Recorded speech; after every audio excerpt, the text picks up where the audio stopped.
चर्चा। गुरु जी, आज के इस अंक में हम बात करेंगे उल्टियां। यानी कभी भी व्यक्ति के साथ ऐसी बहुत सारी सिचुएशंस हो जाती हैं जब उल्टियां आनी शुरू हो जाती हैं। हालांकि कभी कभी परिस्थितियों के मुताबिक उल्टी आती है, कभी कभी रोग के मुताबिक उल्टियां आती हैं। तो जो उल्टियां आती हैं, जैसे भोजन किया वो भोजन हमारा मापिक नहीं हो रहा है तो वो वापस खाना फेंक देती है।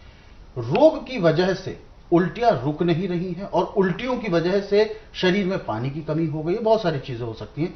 तो ऐसी स्थिति किस रोग की परिचालक होती है, वो हम आपसे जानना चाहेंगे। देखिए, जब आपका लीवर किस चीज को पचा नहीं रहा जी, तो आपको उल्टी आ जाएगी। आपने कोई गलत चीज खा ली जो आपको नहीं पच रही, उल्टी आ जाएगी जी। उल्टी चाहे आपको किसी भी कारण से आ रही है, इसको रोकने के लिए एक ने हमारे पास सैकड़ों नुस्खे हैं जी। परंतु सबसे आसान जो तरीका है वो है कि नीम के 10-15 पत्ते लें, 5-7 पत्ते पुदीने के लें, एक बड़ी इलायची के दाने जितने निकलते वो लें, एक टुकड़ा अदरक का ले लें और 5 नमक ले लें थोड़े थोड़े। इन सबको पीस करके चटनी बना लें। इस चटनी में थोड़ा सा नींबू का रस मिला दें। अब इसको उंगली से चाटना है जी। एकदम नहीं लेनी। जैसे जैसे ये रस अंदर जाएगा वैसे वैसे आपका जो लीवर पे इन्फेक्शन है वो समाप्त होता जाएगा। जैसे हम मैले कुचैले कपड़े को गर्म पानी में सोडा डाल के उसको निखारते हैं, ऐसे लीवर को साफ करता है। लीवर साफ हो गया, लीवर ने पचाना शुरू कर दिया, उल्टी बंद हो गई। यदि इतना काम नहीं कर सकते हैं तो फिर आप नीम की पत्तियों का जो डांठल बचा है 5-7 डांठल लेके गर्म राख में थोड़ी देर उसको रखें, वो सूख जाएगा, कूट के उसका पाउडर बनाएं। एक बड़ी इलायची के अंदर जितने बीज है उनको उसमें मिला दें और उसके अंदर काला नमक मिलाएं और थोड़े से 5-7 बूंदे नींबू की मिला के लगभग 3 ग्राम की चुटकी भर इसको दे दें खाने को। ऊपर से ताज़ा पानी, न ज़्यादा गर्म न ज़्यादा ठंडा दे दें। फिर उसके बाद यदि एक बार उल्टी आ जाए तो कोई बात नहीं है,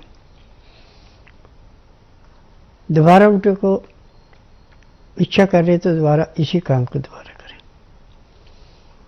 अब आपको कैसी भी उल्टी आ रही हो बंद हो जाएगी। ऐसा उल्टियों की वजह से होता है। गुरुजी, मैं यहाँ पर एक बात और आपसे जानना चाहूँगा कि जैसे कि आपने उल्टियों के लिए बताया कि लीवर हमारा जिस चीज़ को नहीं एक्सेप्ट करता है वो वापस उल्टी के माध्यम से आ जाता है। कभी कभी हम ऐसी कोई चीज़ खाते हैं या पीते हैं जो तुरंत खाया, गले से वो नीचे ही उतर रहा है, लीवर तक भी नहीं पहुंचा, लेकिन उससे पहले वापस उल्टी आती है। जैसे कोई दवाई खा ली तो जब किसी का पित्त ज़्यादा बढ़ जाता है तो उसको इस तकलीफ होती है। अच्छा। तो जो नुस्खा मैंने आपको बताया ये पित्त को भी शांत करता है। जी। तो लीवर तक वो चीज़ नहीं पहुंची और वो पित्त की वजह से ही आधे रास्ते से वापस आ जाती है।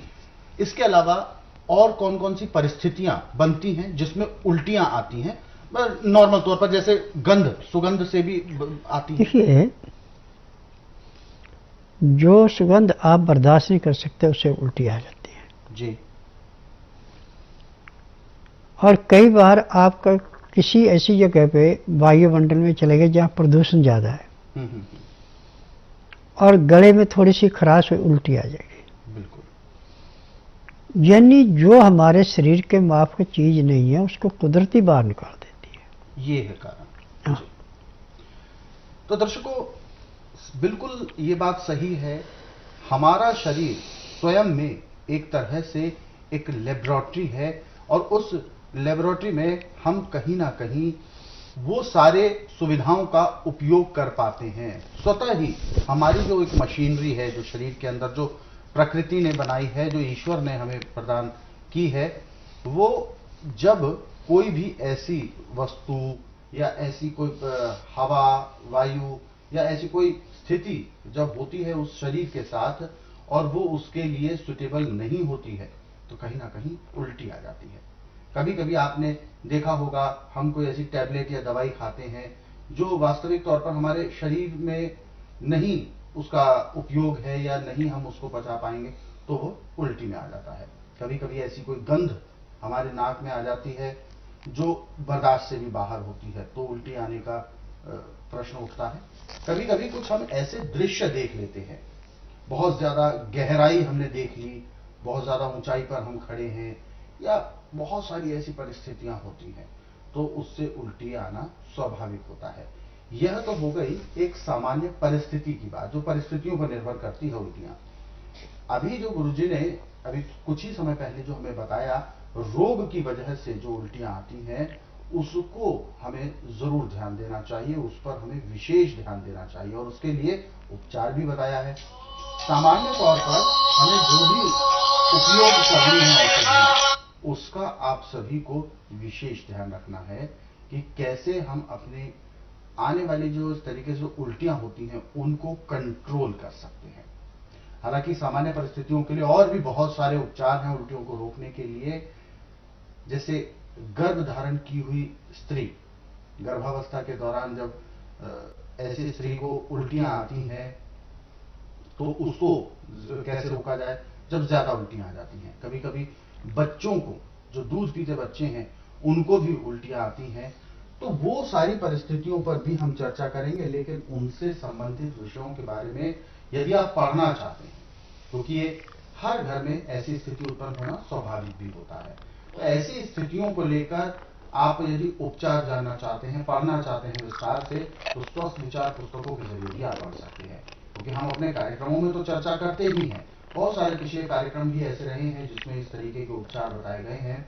बार बार उपचार को बता पाना भी संभव नहीं है, समय का अभाव होता है, तो इसीलिए आप स्वस्थ विचार पुस्तकें अपने घर पर कोरियर या डाक के माध्यम से मंगवा सकते हैं। और ये पुस्तकें हर एक घर में, हर एक परिवार में होना अति आवश्यक है, अनिवार्य है, ताकि आप किसी भी प्रकार के रोग से जूझने के लिए तत्पर रहें और उसके लिए क्या कुछ औषधि लेनी है वो भी आपके पास तैयार रहे। तो आप पुस्तकें मंगवाना चाहते हैं तो उसके लिए आपको हेल्पलाइन नंबर पर कॉल करना होगा। कॉल करने का समय है सुबह 10 बजे से लेकर शाम 5 बजे के बीच में। और दर्शकों, यदि आप इस कार्यक्रम से अभी जुड़ना चाहते हैं तो आप हमें कॉल कर सकते हैं या आप हमें व्हाट्सएप के जरिए अपना संदेश भी भेज सकते हैं।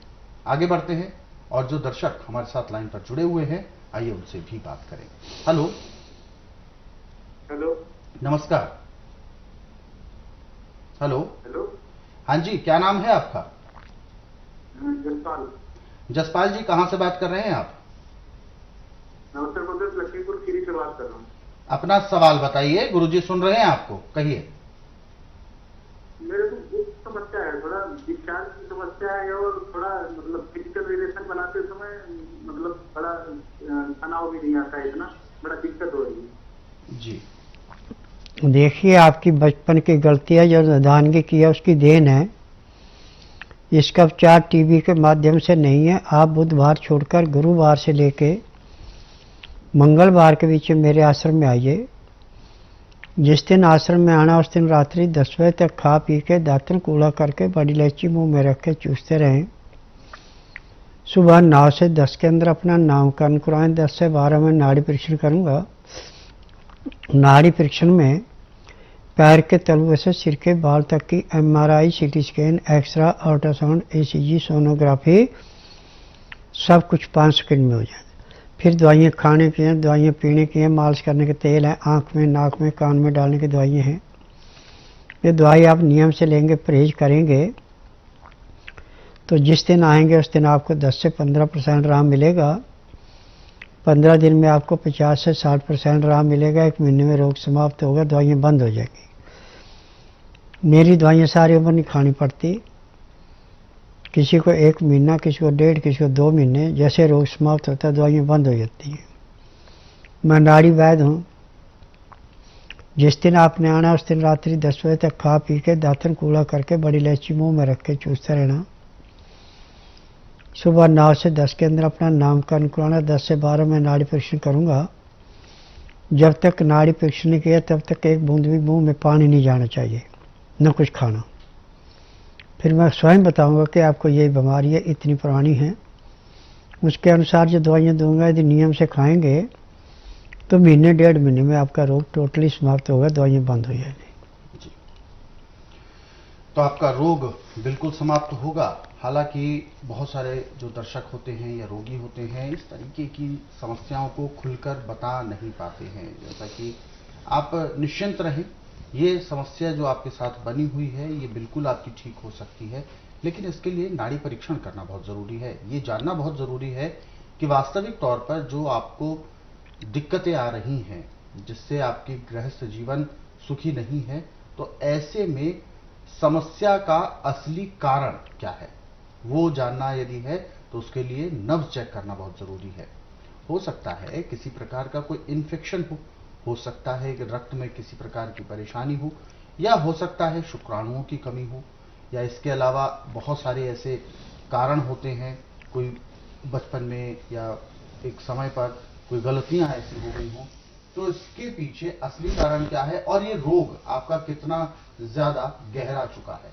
तो ऐसे में ये सारी समस्याओं का जो कारण है वो पता लगाकर ही आपको औषधियां दी जा सकती हैं, और ये तब होगा जब आप नाड़ी परीक्षण यानी नब्ज चेक कराने आएंगे। तो स्वस्थ विचार आश्रम में आप जल्द से जल्द आ सकते हैं।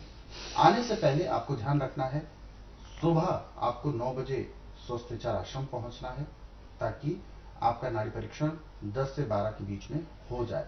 2 घंटे के लिए ही मात्र नाड़ी परीक्षण के लिए गुरुजी बैठते हैं और इसी दौरान जितने भी रोगी होते हैं उन सभी का नाड़ी परीक्षण किया जाता है। तो आपका भी नंबर सही समय पर आ जाए, तो ऐसे में आपको समय से आना होगा। बुधवार के दिन अवकाश होता है, गुरुवार से लेकर मंगलवार के बीच में आप आ सकते हैं। जिस दिन सुबह आपको स्वस्थ विचार आश्रम आना है उससे पहले रात्रि में 9 बजे तक आप भोजन अपना कर ले, पानी या दूध जो भी आपको पीना है वो खा पी ले अच्छे से, ताकि उसके बाद से लेकर अगले दिन सुबह 9 बजे जब आपका नाड़ी परीक्षण होगा तो ये 12 घंटे का जो पीरियड है इसमें आपको कुछ भी नहीं खाना है, ना अन्न मुंह में जाना चाहिए इस 12 घंटे में और ना ही पानी मुंह के अंदर जाना चाहिए। केवल आपको यदि आवश्यकता लगे तो आप बड़ी इलायची जो होती है वो आप मुंह में रखकर चूस सकते हैं, ताकि बहुत ज्यादा आपको भूख या प्यास महसूस ना हो, गला शुष्क ना हो, इस बात का आप ध्यान रखें। किसी भी प्रकार की आप विस्तृत जानकारी लेना चाहते हैं तो आप हेल्पलाइन नंबर पर कॉल कर सकते हैं, नंबर आपकी टीवी स्क्रीन पर है।